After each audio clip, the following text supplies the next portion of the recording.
Sabdamu Bapa bagai air segar, sejuk dan damai saat ku dengar.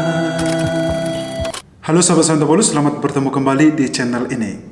Kali ini Anda tidak akan mendengarkan katekesis santai, tetapi mendengarkan renungan santai yang sangat reflektif. Renungan kali ini mengambil tema ikut Yesus no hitung-hitungan atau ikut Yesus jangan hitung-hitungan. Renungan ini bertitik tolak atau berangkat dari pengalaman saya selama ini berhadapan dengan begitu banyak orang yang selalu suka hitung-hitungan dengan Tuhan. Nah, seperti apakah ciri-ciri orang yang suka hitung-hitungan dengan Tuhan? Yang pertama, menyangkut pelayanan. Ketika seorang diajak untuk aktif dalam pelayanan di gereja, entah itu di paroki, lingkungan, atau kategorial, orang tersebut langsung mengatakan, "Aduh, saya tidak punya waktu. Saya masih banyak pekerjaan yang harus saya lakukan. Aku masih sibuk dengan pekerjaanku dan keluargaku." Itulah yang selalu menjadi alasannya, padahal dia diajak untuk pelayanan itu hanya 1 kali dalam 1 minggu. Yang kedua, menyangkut kewajiban. Ketika seseorang diminta atau dipungut biaya untuk memberikan iuran ke gereja, dia langsung berkata, "Aduh, saya nggak punya uang, saya harus membeli ini itu lagi."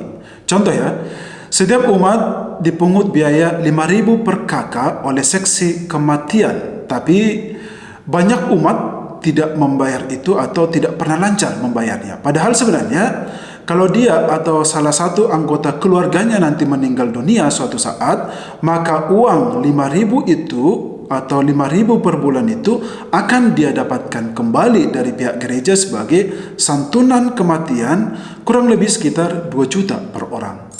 Yang ketiga, menyangkut dengan waktu untuk berdoa. Ketika seseorang dituntut untuk berdoa 5 menit dalam 1 hari, itu pun banyak dari umat Katolik tidak melakukan itu.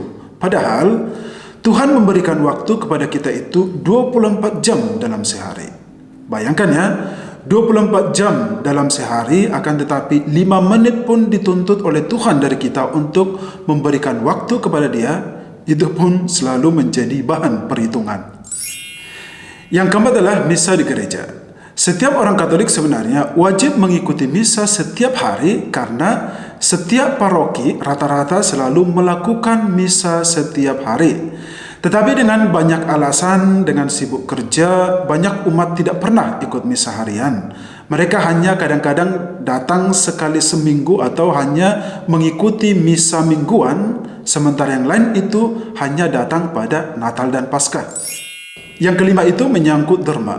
Banyak orang Katolik yang mengikuti misa setiap hari Minggu itu hitung-hitungan saat memberikan kolekte atau persembahan. Banyak dari mereka hanya melihat atau memilih mata uang terkecil yang ada di dompetnya sebagai kolekte, sementara yang lain lagi memberikan persembahan yaitu berupa uang yang terburuk atau yang sobek-sobek yang ada di kantongnya. Yang keenam adalah menyangkut berbagi. Inilah salah satu sifat manusia yang paling banyak ditemukan, yaitu pelit untuk berbagi. Mereka susah berbagi dengan orang lain. Mereka hanya mau memberikan sesuatu kepada orang lain kalau sesuatu itu tidak berguna lagi bagi mereka. Istilahnya itu, daripada dibuang ya diberikanlah kepada orang lain. Jadi berbagi itu pun masih tetap hitung-hitungan. Yang ketujuh, tentang mengasihi. Perintah utama kedua dari Yesus adalah mengasihi sesama manusia sama seperti manusia mengasihi dirinya sendiri. Yesus mengajarkan agar setiap dari kita itu mengasihi semua orang, bahkan musuh pun harus kita kasihi. Akan tetapi dalam prakteknya adalah manusia seringkali hanya mengasihi atau hanya mencintai orang yang mencintai mereka.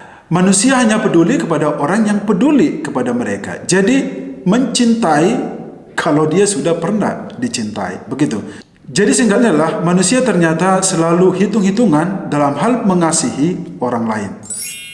Nah, sahabat Santo Paulus, inilah beberapa ciri-ciri manusia yang suka hitung-hitungan dengan Tuhan.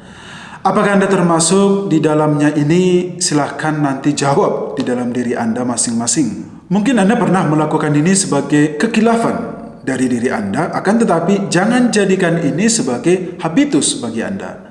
Karena kalau Anda sudah menjadikan ini sebagai habitus, maka Anda tidak akan merasakan kebahagiaan dan ketenangan dalam hidup ini. Apa saja yang Anda miliki akan selalu terasa kurang. Waktu yang Anda miliki tidak akan pernah merasa cukup. Semua yang ada Anda miliki itu atau hidup Anda itu akan selalu merasa kekurangan. Oleh karena itu, janganlah suka hitung-hitungan dengan Tuhan, supaya Tuhan tidak memperhitungkan berkat-Nya kepada Anda. Sampai ketemu di episode selanjutnya. Sabdamu Bapa bagai air segar, membasahi menyuburkan bumi, menggugah jiwa, segarkan hati, kobarkan nurani untuk bersaksi.